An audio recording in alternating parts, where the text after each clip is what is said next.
नमस्कार, P3 भारत में एक बार फिर आप सबका स्वागत है। दोस्तों, यदि प्रधानमंत्री की स्ट्रेटजी समझें तो प्रधानमंत्री ने एक नारा दिया, अब की बार 400 पार।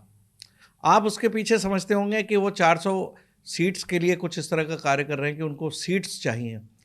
लेकिन आपको मैं एक और दिशा की ओर ले जाना चाहता हूँ, जिसमें कि नरेंद्र मोदी द्वारा ये दिए गए नारे के पीछे रहस्य क्या है। हमारे देश की एक वर्किंग स्टाइल है हमारी जनता की, कि वो जब जनता देखती है कि आने वाली ये सरकार रिपीट होने वाली है और विपक्ष में कोई स्ट्रांग नहीं दिख रहा है, तो कई बार हमारी देश की जनता और कार्यकर्ता सुस्त हो जाते हैं। उन्हें लगता है कि ये सरकार तो रिपीट हो ही रही है, तो हमारे एक वोट से क्या फ़र्क पड़ता है। तो ऐसी स्थिति में जब एक तरफा चुनाव नज़र आते हों और जिसमें विपक्षी दल कहीं भी ताल ठोकता नज़र ना आए और उनकी एकता खतरे में हो, ऐसी स्थिति में जनता में एक संदेश जा रहा है। आप जिससे भी सुनते हैं या आप खुद भी ये बात रिपीट करते हैं कि अब की बार फिर से ये गवर्नमेंट रिपीट होगी। लेकिन ये स्तर मोदी जानते हैं कि ये ओवर कॉन्फिडेंस लेवल कहीं भी नुकसान कर सकता है। मैं आपका ध्यान शाइनिंग इंडिया की तरफ ले जाना चाहता हूँ। जब अटल बिहारी वाजपेयी की सरकार थी, उस समय भी वो सरकार बड़ी कॉन्फिडेंट थी कि सरकार रिपीट होने जा रही है और शाइनिंग इंडिया का नारा दिया गया था।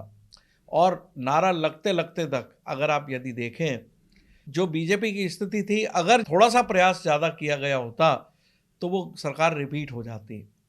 लेकिन उस रिपीटेशन में इसलिए नहीं हुआ कि जनता भी आश्वस्त हो गई थी कि अटल बिहारी वाजपेयी सरकार वापस आ रही है, और ऐसे में जो है मत देने की प्रक्रिया धीमी हो गई थी और लोगों ने सोचा कि ये सरकार तो रिपीट हो रही है। तो ऐसी स्थिति ना हो जाए तो नरेंद्र मोदी ने एक चैलेंज थ्रो कर दिया है पब्लिक के सामने कि मैं भी मोदी परिवार, मैं भी हूँ परिवार, और इसके अलावा अब की बार 400 पार। तो ऐसी स्थिति में कार्यकर्ताओं में उत्साह भरते हुए रहना और जनता को जागरूक करते के साथ साथ इस बात के लिए आग्रह करना कि यदि आपने सुस्ती दिखाई तो ये सरकार के ऊपर खतरा हो सकता है और सनातन संस्कृति पर भी नुकसान हो सकता है। तो ऐसी स्थिति में मोदी सरकार चाहे कितनी भी आश्वस्त हो, लेकिन अपनी अपनी स्ट्रेटजी में कहीं भी कसर नहीं छोड़ रही है। चाहे वो उसे अलायंस बनाना हो डिफरेंट पार्टीज़ के साथ, चाहे उन्होंने सीट शेयरिंग करनी हो, और चाहे उन्होंने अपने कैंडिडेट डिक्लेयर करने हो और पुराने कैंडिडेट्स की सीट उनकी टिकट काटना हो।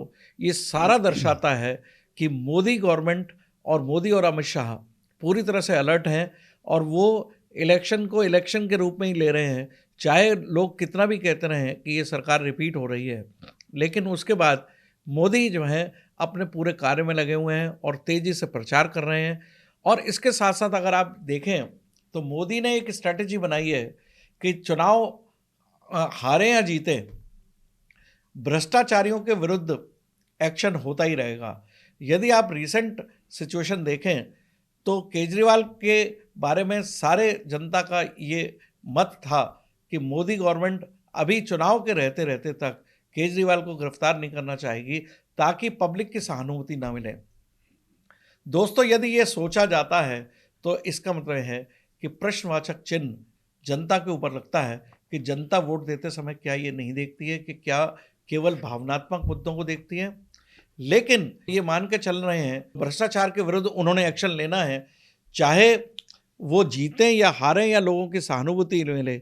लेकिन उस कार्य में भी मोदी ने स्ट्रैटेजी के तहत लोगों को सिखाना शुरू कर दिया है कि यदि केजरीवाल के विरुद्ध कोई स्टेप लिया गया है, वो स्टेप ना केवल भ्रष्टाचार को ख़त्म करने के लिए लिया गया है, लेकिन आने वाले दिनों में कुछ इस तरह से परतें खुलेंगी कि जनता की आंखें खुलती हुई नजर आएंगी कि जिन जनता के लोगों ने मत भर भर के दिए हैं और दिल्ली जैसे राज्य में 67 सीट आना और पंजाब जैसे राज्य में स्पष्ट बहुमत से कहीं ज़्यादा जाना, ये साबित करता है कि जनता आंखें बंद करके वोट देती रही इस पार्टी को।